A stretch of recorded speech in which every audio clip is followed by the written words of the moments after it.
Gubernur Jawa Timur Khofifah Indar Parawansa dan Wakil Gubernur Jatim Emil Elistianto Dardak akan dipanggil Komisi Pemberantasan Korupsi.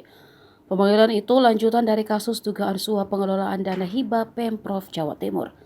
Ruang kerja Khofifah dan Emil diketahui sempat digeledah tim penyidik KPK beberapa waktu lalu. Wakil Ketua KPK Alexander Marwata dalam keterangannya Rabu 28 Desember mengatakan, pemanggilan terhadap Khofifah dan Emil dilakukan penyidik dalam rangka pengembangan kasus. Menurut dia, kemungkinan tim penyidik menemukan indikasi pidana lain usai menggeledah ruang kerja mereka.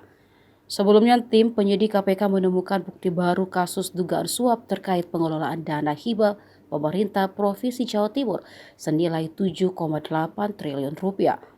Bukti baru ditemukan usai tim penyidik menggeledah ruang kerja Gubernur Jawa Timur Khofifah Indar Parawansa, ruang kerja Wakil Gubernur Jatim Emil Elistianto, ruang Sekretaris Daerah Adi Karyono, gedung Badan Pengelolaan Keuangan dan Aset Daerah, serta gedung Badan Perencanaan Pembangunan Daerah Jawa Timur. Dalam penggeledahan yang dilakukan Rabu 21 Desember kemarin, tim penyidik menemukan beberapa dokumen yang akan dijadikan barang bukti dalam perkara ini. Dari penggeledahan tersebut ditemukan dan diamankan antara lain berbagai dokumen penyusun anggaran APBD dan juga bukti elektronik yang diduga memiliki kaitan erat dengan perkara.